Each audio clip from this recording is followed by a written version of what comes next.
let me start with Mr. Dr. Okan Geray. He's an strategic planner advisor for the Smart Dubai office in the United Arab Emirates. He has more than 20 years in experience working in countries like the Netherlands, France, Italy, Germany, South Africa, Turkey, and Dubai. He's currently leading two deliverables globally in the United for Smart Sustainable Cities. The first, guidelines on strategies for circular cities, and second, city science application framework. He's also the co-chair of Data Economy Impact, Commercialization and Monetization, the working group in the ITU focus group on data processing and management. He's also the co-rapporteur of the ITU study group evaluation and assessment of smart sustainable cities and communities. So let's give a welcome to Dr. Okan Geray.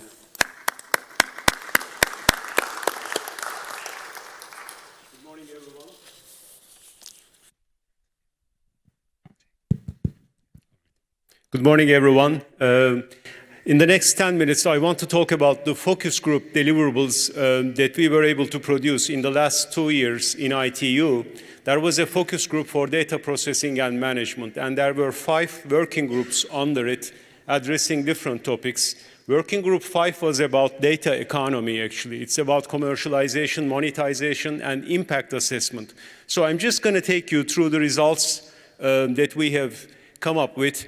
And if you want further details, the document that you see on the screen is available actually in internet. So if you just type ITU FG, which is focus group space DPM, in the homepage you will find all the deliverables which were published in July, because the focus group terminated in July 2019.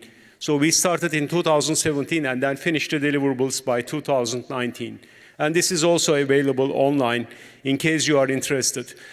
So in terms of the work, I'm just going to take you through some of the things we have done. We started with actually data value chain. What are some of the activities that add value, commercial value now, we are talking about, not just general value. In other words, we are commercializing or monetizing data. What are the activities that add value in general to data when we process it? So we came up with a value chain, and as you see, we have core activities at the top. So it starts with creating data, data creation, then goes to data collection, then aggregation, data processing and analysis, and then we go to marketing and distribution, and finally data use. And then we have the support activities right below it. As you see, 4 are mentioned. So things like data laws, regulations, policies, security and privacy-related services, connectivity and infrastructure services, and skills enhancement services. Now, why do we have all of these? Each and every activity that you see here can potentially be commercialized. In other words, turn into real money. So let's take an example. I'm going to tell you maybe the commercial side of it and then give the city side as well. If you look at today, we all create data, right? We provide data as users, for example. Then data gets collected by an online search engine like Google, for example. And then it gets stored by Amazon Web Services, maybe. So there might be different players along the value chain which is commercializing the activities related to data. And then the data that gets stored can be used by another organization, for example, can be processed and analyzed, again, to create further economic value. And then it gets advertised. It can be used for advertising. So these are potential activities which can create or which can monetize the data that we have. And similarly, the ones at the below, the support activities, can also be commercialized. Take any one of them, you can create literally commercial money from data. So this is kind of the framework that we started with. So where are we today? If you look at consumers and businesses as 2 different segments, in terms of consumers, what we see today in the world in general is free data for free services. So when we use things like social media, search engines, we get free services by providing free data in general. It's almost like a barter economy, actually, that goes on. But behind the scenes, on the other hand, behind the scenes, there's a huge economy that's based around personal data, which is very interesting. So there are organizations like ad exchanges, ad marketplaces, ad meaning advertising, advertising exchanges, advertising marketplaces, advertising organizations that are generating trillions of dollars of economic value, actually. We don't see it. We only see the tip of the iceberg as almost like a barter economy. But behind the scenes, there's a huge economy. And another very interesting thing that we have found out is it's highly globalized on the consumer side. Because we have probably a handful of companies, when we talk about social media, when we use the usual services, I don't want to name the companies, but you all know them, it's only a handful which literally takes all the consumer data globally. So it's highly interesting. There is no other industry almost in the world in terms of economy which is globalized to this extent. It's very interesting. So this is the consumer side. And what are some of the models? We came up in the document also. There are details if you want. It's all around advertising, right? The consumer side of things. Then we look at the government and businesses side. So this is, this side, the consumers, as I said, is already almost well established and there is tremendous economic value. And then when we look at government and business side, the models that we see are just emerging. So things like open data. It's not probably so much commercial unless the government data is utilized and turned into commercial value. And similarly for businesses, very limited data marketplaces are available. We don't have Amazons of data, for example, right? We don't have these organizations. So interestingly, the government and business segment is not as economized, let's say, as the consumer side. And there are, some models, business models are also mentioned here. The details are in the document. So these are almost the two sides of data economy today. So this is what we have found out. And we had very interesting discussions actually about these in the focus group. So how can we commercialize data? What does it take to really turn it into some kind of economic activity? And here now we are talking about literally taking the data itself and commercializing it. And within, or not within, but across organizations. So our scope was to commercialize data between organizations, not within an organization. So we are creating literally an exchange of products and services from the economic perspective.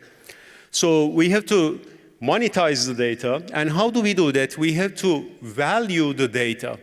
Now, the reason that I highlighted data valuation and data pricing as red is that this is almost an uncharted territory. There is no real well-known method of valuing a data set. If I tell you a data set, how do you put a price tag of X dollars, let's say, X euros behind it? Interestingly, in the world, this is a challenge. There is no one well-defined method or even a few well-defined methods of doing it. So we are all experimenting right now in terms of data valuation. Now, data valuation is the dollar value, total value of that data. Then there is the pricing aspect. Okay, if we have $1 million worth of data set, what's the price tag on it? Because that $1 million can be generated by 10,000 customers, in which case it's $100, the price. You see what I'm getting at, right? So valuation is the total value of the data set, and pricing is the price. Again, not a well-defined method exists to do that. Now, data licensing, on the other hand, so these are things that are needed for commercializing data. Data licensing is a better well-defined. We know how to license data. At least we know the issues around it. But this is also another interesting topic. If I sell a data set, what are the terms and conditions that I put for it? For example, if I sell it to another company, can they transfer the data? Who retains the ownership? Am I still the owner? Do they have rights to use it? So there's a lot of legal terms and conditions behind licensing data. And also the time frame of it, the payment terms, all these conditions are addressed under licensing. And then three more issues. Distribution. How do I distribute this data set? Do I put it in a website and you can download? Do I put it in a USB and ship it to you, literally, physically, through a courier service? What's the distribution channels? Or do I put it in a data marketplace? So that's covered under data distribution. And then data marketing. Again, because we don't have these Amazons of data marketplaces, data marketing is also not well established in general. How can I market this data? Should I use social media? Should I use face-to-face marketing for data? The usual schemes of marketing apply also here. And then finally, the data sales. That's the transaction. So I've done all of these other things. Now I'm ready to sell my data. So the transaction that takes place is the data sales. So this is what it takes to commercialize data in general. Quite a few items around it. And some of the details are, as I said, in the document, if you are interested. There's a bit of discussion in it. Now, another thing that we looked at is the data ecosystem. So we want to create data economy, but it's not just putting, the commercial aspects around it, but there are several other things. To have a sustainable data economy, we need laws and regulations around it. We need to govern the data that we have. Then we need policies maybe around it. Not just laws and regulations, but also policies, setting certain directions, future directions for it. We need data standards. Right? These are all issues around data economy. We probably need R&D programs for data. Yesterday we were talking about frontier technologies, all these new techniques that cities use, but bottom line, data is almost the oil, let's say, in a car, and these technologies are like the engines. You need both of them. You need the raw material, which is the data to run the engine, which are all these technologies.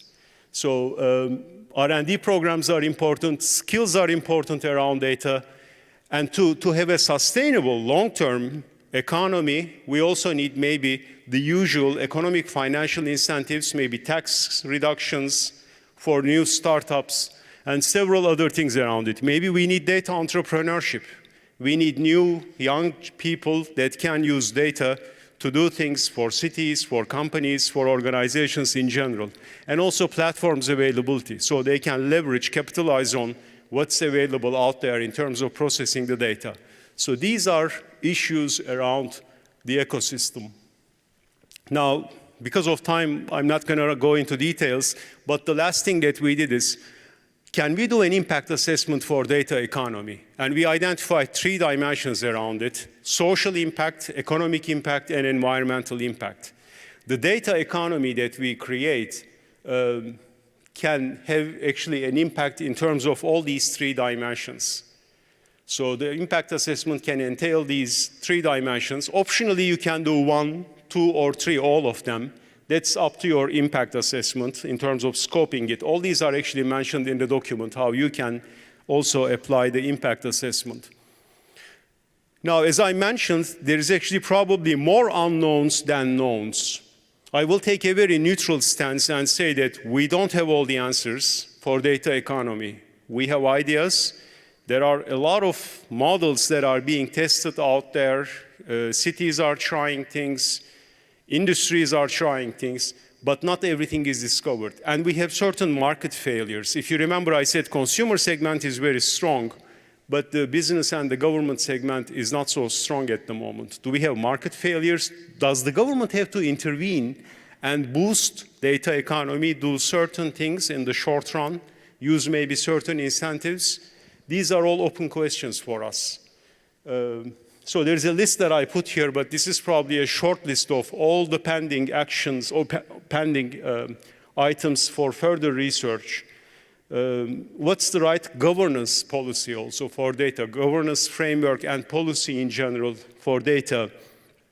Should we standardize data to capitalize on globally available solutions? We talk about, for example, exchanging best practices for smart cities. If the data is not standard, how can we exchange solutions? Because all these solutions, technologies that we talk about, at the end of the day, use the data. If we don't have standards, if a solution works in Valencia with a certain data format, it's not going to work in Dubai, for example, or vice versa. So this applies globally. We have this challenge, actually, unless we have data standards. Again, a long list of unknowns are pending. Thank you very much.